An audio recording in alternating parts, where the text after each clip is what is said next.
बीड जिल्ह्यामध्ये प्रत्येक ठिकाणी दहशतीचं वातावरण आहे असं प्रकाश सोळंके यांनी म्हटले। दहशत माजवणाऱ्यांना प्रशासन आणि काही नेत्यांचं संरक्षण असल्याचं सोळंके म्हणाले। माजलगावचे दादा गटाचे आमदार प्रकाश सोळंके यांनी हा आरोप केलाय।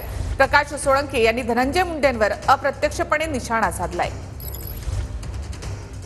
वस्तुस्थिती न बघता सुद्धा पोलीस स्टेशनला बोलून सुद्धा काही उपयोग नाही। त्यांच्या मनाप्रमाणे सगळे गुन्हे दाखल करतात। म्हणजे हा प्रकार पूर्णपणे चुकीचा आहे। आणि ठीक आहे, आम्ही विरोधी बाकावरती उद्या अधिवेशन सुद्धा आहे, ह्या गोष्टीमध्ये आम्ही गप बसणार नाही।